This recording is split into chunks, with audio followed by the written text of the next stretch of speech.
आप सबको पता है कि बांग्लादेश ने साल 2024 में पाकिस्तान के साथ मिलिट्री इक्विपमेंट में काफी सारी डील्स किए हैं। इंडिया जब इस डील्स को देखता है तो काफी हैरान हो जाता है और कहता है कि यार बांग्लादेश कैसे पाकिस्तान के साथ इतने सारे डील्स करने वाला है। तो आज इसी बारे में आपके साथ इंडियन मीडिया का एक रिपोर्ट शेयर करने वाले हैं और आपको दिखाएंगे कि इंडिया क्यों इतना गुस्सा है पाकिस्तान और बांग्लादेश के इस नए मिलिट्री डील के बारे में। चलिए आइए पहले रिपोर्ट देखते हैं। बांग्लादेश पाकिस्तान से हथियार खरीद रहा है, उनके साथ रिश्ते बेहतर करना चाहता है और वहां मोहम्मद अली जिन्ना को सेलिब्रेट किया जा रहा है, उनका बर्थडे मनाया जा रहा है, डेथ एनिवर्सरी पे शोक मनाया जा रहा है जो आज तक कभी नहीं हुआ। और क्या बांग्लादेश इस नई गवर्नमेंट के अंदर धीरे धीरे पाकिस्तान बनता जा रहा है, चाहे वो हमले हिंदुओं के ऊपर हो, चाहे भारत के साथ तलखी हो, चाहे ये बात हो कि वो पाकिस्तान के साथ अपने 1971 के इश्यूज को रिजॉल्व करना चाहता है। वो इश्यूज जहाँ पे 30 लाख से भी ज़्यादा बांग्लादेशी मारे गए थे, वो इश्यूज जहाँ 4 लाख से भी ज़्यादा रेप्स हुए थे और दुनिया के सबसे बुरे और घिनौने जेनोसाइड में से एक को अंजाम दिया गया था। क्या बांग्लादेश उन सबको भूल रहा है? क्या बांग्लादेश अपनी हिस्ट्री से आगे बढ़कर अब एक तरफ जहाँ उनके इंटेलेक्चुअल ये भी कह रहे हैं कि क्यों ना हम पाकिस्तान के साथ एक न्यूक्लियर ट्रीटी कर लें, क्यों ना बांग्लादेश में भी एक न्यूक्लियर बॉम्ब हो जाए, क्यों ना हम पाकिस्तान के करीब जाएं और इंडिया से दूरी बनाएं। और इंडिया हमारा दुश्मन है। जिस देश को बिजली से लेकर पानी इंडिया सप्लाई कर रहा है, जिस देश की रिक्वायरमेंट इंडिया के साथ बेहतरी करने में है, वो अचानक से क्यों ऐसे पलट गया? क्यों बांग्लादेश की पॉलिटिक्स आज बांग्लादेश को इस लेवल पे लेके आई है जहां वो इंडिया से दूर जाने की कोशिश तो कर रहे हैं लेकिन केवल एक लिमिट तक। आखिर क्या है ये इतिहास जिसमें ईस्ट पाकिस्तान टूटकर बांग्लादेश बना? क्या है वो खूनी इतिहास जिसमें इस देश की इतिहास को लिखा और जिसे बदलने की कोशिश आज अलग अलग पार्टियां कर रही हैं? क्या सही में बांग्लादेश दोबारा पाकिस्तान बनने जा रहा है या ये कभी हो भी नहीं सकता? इस चीज़ को समझने के लिए हमें अभी की घटनाओं से परे हटकर इतिहास में जाना होगा कि पाकिस्तान और बांग्लादेश का क्रिएशन हुआ कैसे। 1947 में इंडिया के डिवीजन के टाइम पाकिस्तान बना था, लेकिन जो पाकिस्तान आज हम देख रहे हैं वो केवल आधा पाकिस्तान था। असल में पाकिस्तान के दो हिस्से थे, एक ईस्ट और एक वेस्ट। और जब वो लड़ाई लड़ी जा रही थी ईस्ट और वेस्ट पाकिस्तान की, तो एक नाम जो सबसे बड़ा था, जिसे बंग बंधु भी कहते हैं, शेख मुजीबुर रहमान, जिनकी बेटी है शेख हसीना। और कैसे कंस्ट्रक्ट हुआ बांग्लादेश, हमें पहले ये समझना होगा। असल में 1971 से पहले ईस्ट पाकिस्तान वेस्ट पाकिस्तान दो हिस्से हुआ करते थे पाकिस्तान के देश के। दोनों मसहूल इलाके थे, लेकिन एक तरफ बंगाली लैंग्वेज बोली जाती थी, दूसरी तरफ पंजाबी, सिंधी और कई लैंग्वेजेस बोली जाती थी। पर उर्दू इम्पोज करने में मोहम्मद अली जिन्ना और उनके बाद के लीडर्स कामयाब रहे, जबकि बंगाली खुद की अपनी लैंग्वेज को साइडलाइन नहीं करना चाह रहे थे और बंगला को बचाने का आह्वान चलता रहा। पाकिस्तान के ऊपर लगातार मिलिट्री शासन रहा।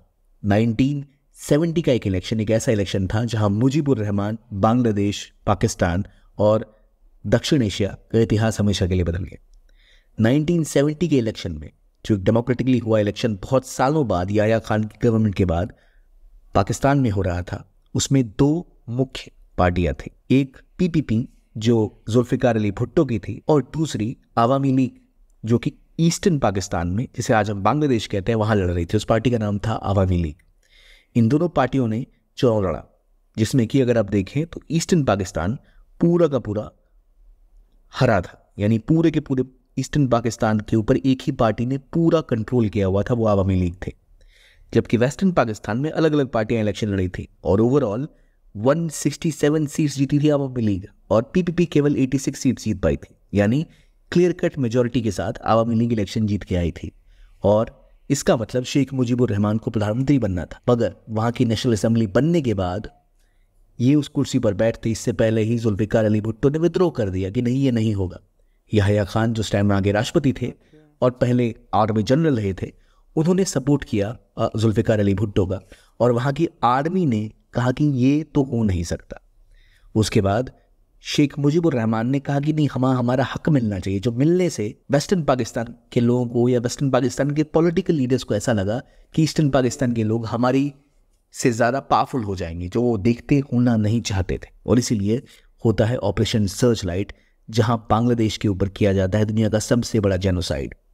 शेख मुजीबुर रहमान एक तरफ जहां डिमांड करते हैं कि बांग्लादेश को इंडिपेंडेंट होना ही पड़ेगा, तभी जाकर ये अत्याचार रुकेगा। उसी बीच होता है ऑपरेशन सर्च लाइट, जो अभी तक का सबसे बड़ा जेनोसाइड होता है पाकिस्तानी आर्मी के द्वारा, जहां 30 से 40 लाख लोगों को जान से मारा जाता है, जहां उनकी एक विंग रजाकार की बांग्लादेश में एंटर करती है, लाखों लोगों को मौत के घाट उतारती है। और यहाँ तक कि जनरल टिक्का खान, जो 2002 में पाकिस्तान में बड़े आराम से 87 ईयर्स की राइप एज में बूढ़े होकर मरे, उन्होंने ऐसा मिशन लीड किया पाकिस्तान आर्मी ने कि पूरे बांग्लादेश में लाखों लोगों की जाने गई। बुचर ऑफ बंगाल के नाम से बदनाम टिक्का खान ने अपने दम पर ही लाखों लोगों की मौत इंश्योर की थी, और उस व्यक्ति को पाकिस्तान ने कोई सजा नहीं। जब टिक्का खान और ऐसे ग्रुप्स बांग्लादेश में एंटर हुए, तब उनको कुछ ग्रुप्स ने सपोर्ट भी किया था, और वो ग्रुप्स थे जमाते इस्लामी और ऐसे रेडिकल इस्लामिस्ट ग्रुप जो नहीं चाहते थे कि एक बांग्ला आइडेंटिटी बने, नहीं चाहते थे बांग्लादेश बने। उन्होंने पाकिस्तानी रज़ाकार का समर्थन किया था और इस बड़े त्रासदी में उनका सपोर्ट किया था।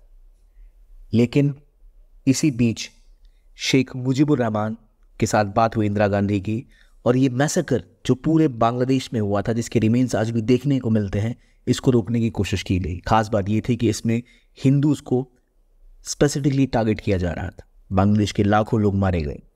रेप को एन इंस्ट्रूमेंट ऑफ रिप्रेशन की तरह इस्तेमाल किया गया। नतीजा ये हुआ कि मुक्ति बाहिनी खड़ी हुई। मुक्ति बाहिनी खड़ी की शेख मुजीबुर रहमान ने, और उनको ट्रेन किया इंडियन आर्मी ने। इंदिरा गांधी को दिख रहा था कि एक बहुत बड़ी रिफ्यूजी क्राइसिस इंडिया के नेबरहुड में हो रही थी, और अभी तक का सबसे बड़ा जेनोसाइड हमें देखने को मिल रहा था। तब इंदिरा गांधी की डायरेक्शन में इंडियन आर्मी ने सपोर्ट करना स्टार्ट किया, मुक्ति बाहिनी को ट्रेन करना स्टार्ट किया, और इंदिरा गांधी ने क्लियरली बोला कि ये रुक नहीं सकता, और एक युद्ध डिक्लेयर होता है जिसमें दुनिया का सबसे बड़ा सरेंडर होता है। पाकिस्तान के आर्मी के 93,000 सोल्जर्स सरेंडर करते हैं इंडिया के सामने, और बनता है एक नया देश जिसका नाम होता है बांग्लादेश, जिसको बनाने में 4-5 लाख लोग नहीं, 40 से 50 लाख लोगों की जाने जाती हैं। एक देश जो खून से बनता है, बांग्ला आइडेंटिटी के लिए, जो परेशान था वेस्टर्न पाकिस्तान के इम्पोजिशन से, उनके आइडियलिज्म से, उनके नकली आइडियलिज्म से, जिसमें कि उनके ऊपर उर्दू थोपी जा रही थी, उनके ऊपर एक तरीके का इस्लाम थोपा जा रहा था, एक तरह का कल्चर थोपा जा रहा था, उनको रिप्रेजेंटेशन नहीं दी जा रही थी, उनकी हाइट, उनके कलर, उनकी आइडेंटिटी को क्वेश्चन किया जा रहा था। उसके बाद खड़ा होता है नया देश बांग्लादेश, जिसके लीडर होते हैं मुजीबुर रहमान, जो इस बड़ी जंग के साथ बांग्लादेश को आज़ादी दिलाते हैं। और कुछ ग्रुप्स जैसे जमात इस्लामी जो सपोर्ट करते हैं रज़ाकार का, उनका विरोध करते हैं। जब शेख मुजीबुर रहमान, जो बंगबंधु कहलाते, एक तरह से फादर ऑफ बांग्लादेश बन के उभरते हैं और जीतते हैं इलेक्शन, पर कुछ समय बाद 15 अगस्त 1975 में वो होता है जिससे फिर एक बार बांग्लादेश का इतिहास बदल जाता है। शेख मुजीबुर रहमान, उनके पूरे परिवार का एसेसिनेशन करती है वहाँ की आर्मी, जिसके पीछे पाकिस्तान की आर्मी के कुछ एलिमेंट, ISI, और यहाँ तक कि उनकी आर्मी के कुछ लोग थे जो नहीं चाहते थे शेख मुजीबुर रहमान का वहाँ का राष्ट्रपति बनना, और लगातार इंडियन गवर्नमेंट के साथ संबंध अच्छे करना और बांग्लादेश को एक लिबरल सोसाइटी बनाना। उसके बाद वहाँ पर एक आर्मी रूल का पीरियड आता है। जनरल जियाउर रहमान कंट्रोल करते हैं और रूल करना स्टार्ट करते हैं बांग्लादेश के ऊपर। मुजीबुर रहमान के असैसिनेशन के बाद जो लोग तख्ता पर बैठते हैं, उनको तख्ता पलट करने के बाद जियाउर रहमान खुद कंट्रोल लेना स्टार्ट करते हैं बांग्लादेश की पॉलिटिक्स के ऊपर। पर ऐसी रियलिटी है कि हिस्ट्री अपने आप को रिपीट करती है। 15 अगस्त 1975 को जो असैसिनेशन अटेम्प्ट किया जाता है, जिसमें शेख मुजीबुर रहमान की मौत होती है, उसके कुछ सालों बाद ही जियाउर रहमान के ऊपर भी एक अटैक होता है जब वो चिटगोंग जा रहे होते हैं, जिसमें उनका भी असैसिनेशन कर दिया जाता है। और फिर एक और जनरल वहाँ पर बनते हैं राष्ट्रपति, जो होते हैं मोहम्मद अरशद। अरशद की गवर्नमेंट भी काफ़ी सालों तक बांग्लादेश पर अपना कब्जा जमाए रहती है, जिसके खिलाफ 2 लोग एंट्री करते हैं। एक शेख मुजीबुर रहमान की बेटी शेख हसीना, जो उस समय जब असैसिनेशन होता है तब बांग्लादेश में नहीं थी, और दूसरी जियाउर रहमान की वाइफ खालिदा जिया। और फिर होता है पहली बार एक बदलाव, जब जनरल अरशद खुद एक पॉलिटिकल पार्टी बनाकर इलेक्शन में कूदते हैं, तो वहाँ पहली बार उन्हें हराती है खालिदा जिया इन 1991। उसके बाद 1996 में जीतती है शेख हसीना, जो अगले इलेक्शन में दोबारा हार जाती है, और फिर 2001 में वापसी होती है खालिदा जिया की। लेकिन आखिरकार 2008 में दोबारा जीतती है शेख हसीना, और उसके बाद 2008 से लेकर आज तक, यानी 2024 तक, शेख हसीना लगातार इलेक्शंस जीतती है। पर इलेक्शन से एक बदलाव था। ये इलेक्शंस कुछ ऐसे इलेक्शंस थे जिनके बारे में आरोप ये लगता था कि इन दोनों ने ही इलेक्शंस को रिग किया था। वो फेयर नहीं थे, ट्रांसपेरेंट नहीं थे। अपोजिशन लगभग पूरी तरह से खत्म कर दिया गया था। जहां बीएनपी, जिसे खालिदा जिया लीड करती हैं, उसे जमात इस्लामी का सपोर्ट मिलता था, वहीं शेख हसीना गवर्नमेंट में आते ही सबसे पहले जमात इस्लामी के लीडर्स को जेल भेजती है। हर्जकर्स को इंटरनेशनल कोर्ट में ले जाया जाता है, उनको फांसी की सज़ा दी जाती है, जमात इस्लामी को बैन किया जाता है।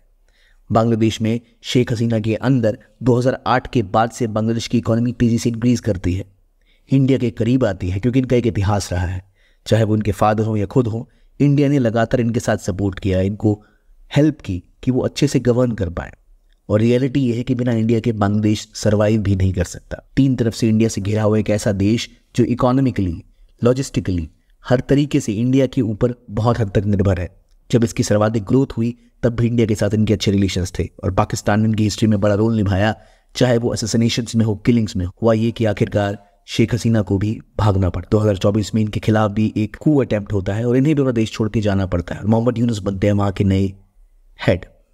लेकिन क्या ये बांग्लादेश का इतिहास है जो हमेशा के लिए बदल गया? शायद। शेख मुजीबुर रहमान से लेकर शेख हसीना तक की हिस्ट्री, जिसमें डेमोक्रेसी आई और गई और दोबारा शायद हमेशा के लिए जाने वाली है, पर क्या वो जिन लोगों ने अपना खून बहाया, क्या वो जो इतिहास है वो अपने आप को भूल जाए?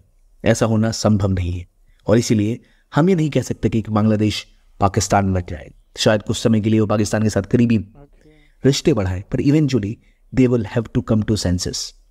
चाहे पावर की डील हो, चाहे मोटर व्हीकल एग्रीमेंट हो, चाहे हेल्थ वीज़ाज हो, चाहे इकोनॉमिक ट्रेड हो, उसमें इंडिया की हेल्प ज़रूरी है बांग्लादेश को सर्वाइव करने के लिए।